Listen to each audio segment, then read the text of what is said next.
যেকোনো ফোনের call list বের করতে পারবেন আপনার অথবা আপনার প্রিয়জনের ফোনের। আপনার প্রিয়জন কার সঙ্গে কথা বলে, কোন নাম্বারে কথা বলে, সকল ইন ডিটেলস কিন্তু আপনার ফোন থেকে দেখে নিতে পারবেন।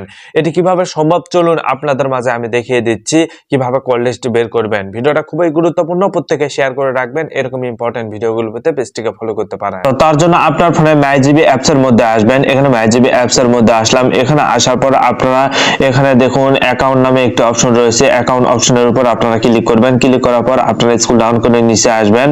স্ক্রল ডাউন করে নিচে আসার পর এখানে দেখুন আইটেমাইজ বিল নামে একটা অপশন রয়েছে। এই অপশনের উপর আপনারা ক্লিক করবেন। এই অপশনের উপর ক্লিক করার পর এখানে দেখুন গত এক মাসের যে কল হিস্ট্রি রয়েছে, কে কার সঙ্গে কথা বলছে, সকল হিস্ট্রি কিন্তু এখানে রয়েছে। এই হিস্ট্রিগুলো কিন্তু আপনারা দেখতে পারবেন। দেখুন ডাউনলোড অপশন রয়েছে। ডাউনলোড অপশনের উপর ক্লিক করা মাত্র নাম্বার বা সকল হিস্ট্রিগুলো কিন্তু এখানে রয়েছে। যেহেতু এই ফোন থেকে অন্য কারো কাছে কল চলে যায়নি, সেক্ষেত্রে কিন্তু এখানে দেখাচ্ছে না। তো আপনারা কিন্তু খুব সহজে দেখতে পারবেন যে আপনাকে কে কল দিয়েছে, আপনি কার সঙ্গে কথা বলছেন, সকল হিস্ট্রিগুলো কিন্তু ইন ডিটেলস আপনারা খুব সহজে এখান থেকে দেখে নিতে পারবেন।